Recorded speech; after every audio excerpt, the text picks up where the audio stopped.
So you bought a Christmas cactus or you were gifted one at Christmas or Thanksgiving. Stick around. Tips and tricks for the Christmas cactus or Thanksgiving cactus after this.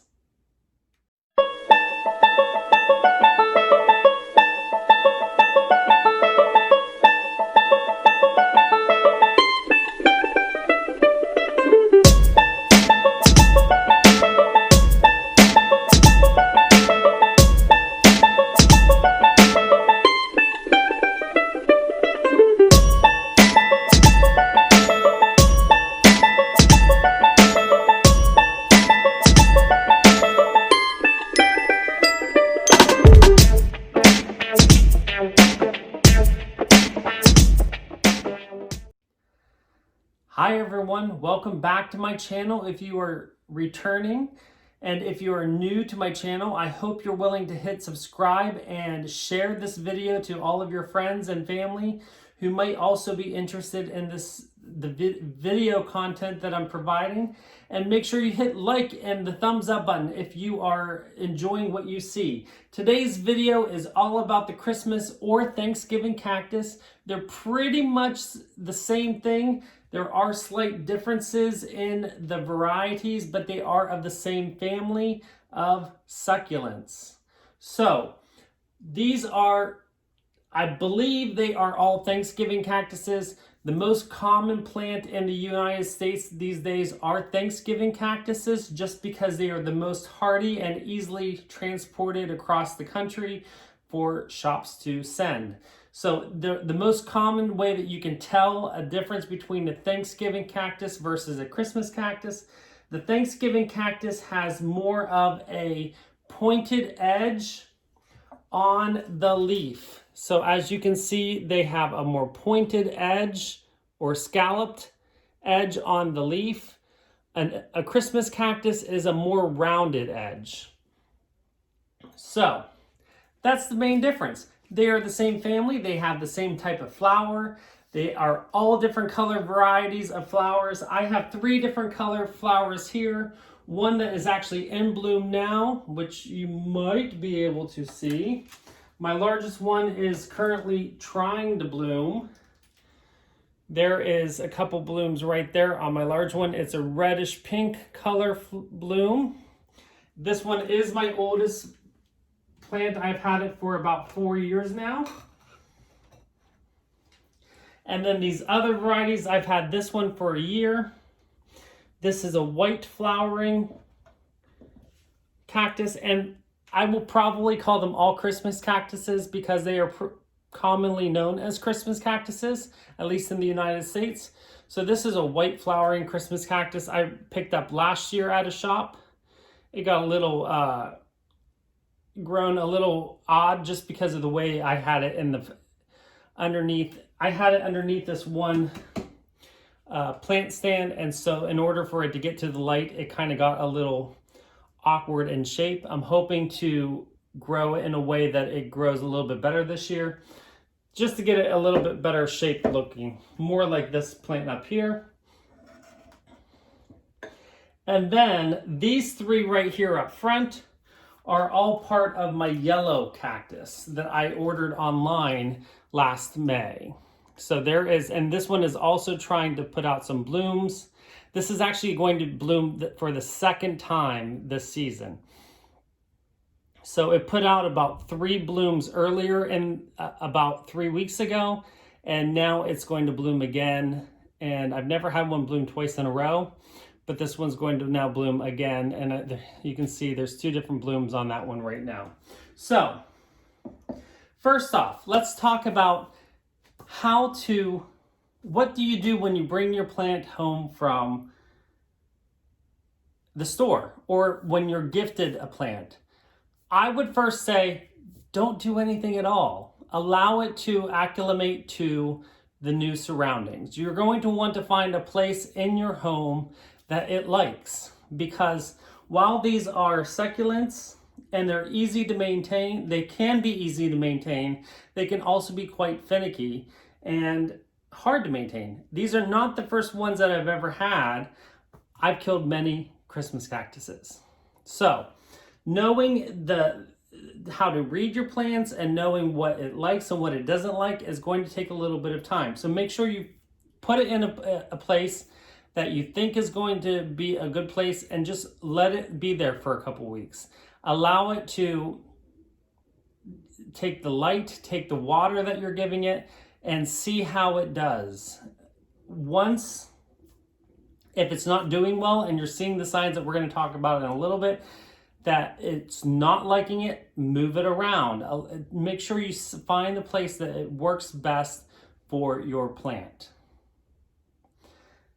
Then, once you find that place, then I think, and as long as it's not in bloom, feel free to repot it. So, what I do is I use a potting soil that is for succulents and citrus trees. Citrus plants and succulents.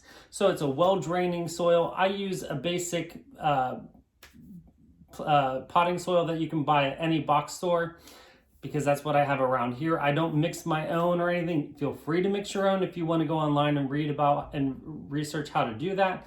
I just buy a basic potting soil that is for succulents, cactus, and citrus plants. I pot it in the potting in the pot, whatever pot I put it in whatever pot I want. The majority, or all of my pots for the most part, are ones that have the hole in the bottom and can drain out the bottom,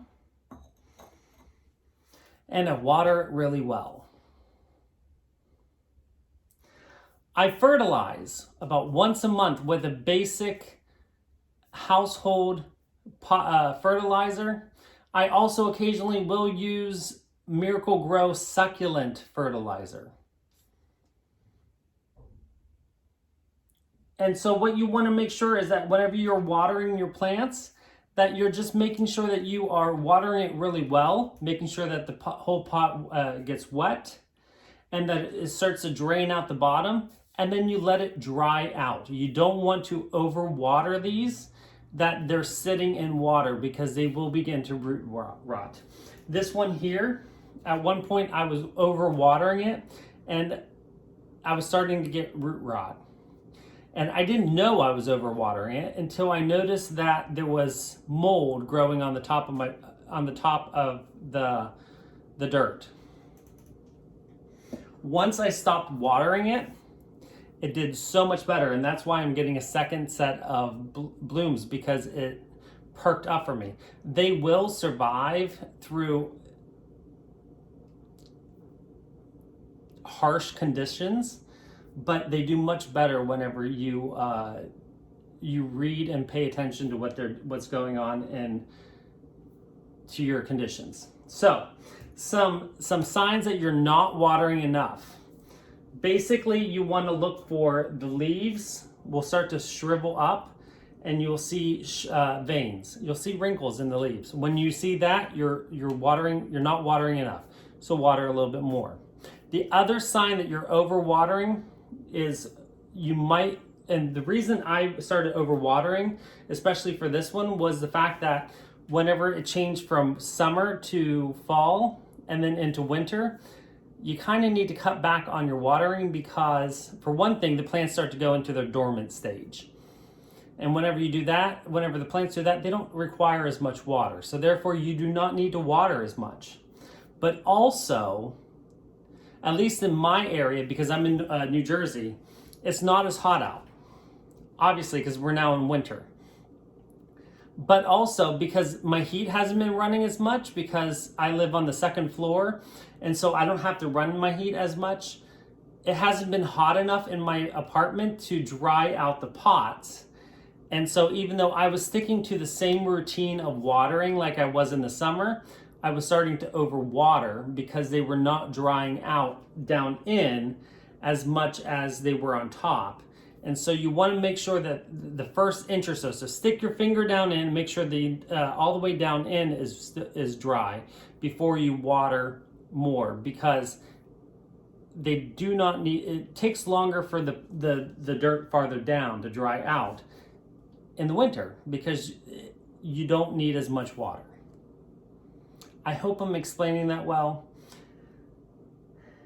And then the other thing is for them to get them to bloom. A lot of times books will say that you need to remove them to a dark room for a long period of time in order to put them into a dormant state. I don't have a room to do that. I have a small apartment because I'm indoor apartmentscaping that I have to work with the spaces that I have. My plants are all in my dining room. That's where I'm at right now. And I have one window in my dining room that I keep open, as in the blind and the curtains open at all times. And so I allow the natural light cycle to control the blooms of my plants. Basically, I don't turn my dining room light on at night for the most part, unless I'm in here watering the plants or whatever. So as long as they're getting an entire night's worth of darkness, and then the sun comes up and then goes back down, you're good to go, in my opinion. Again, other books and other people's professionals' opinions are probably going to differ than mine, but I've had great luck with my plants blooming and being successful.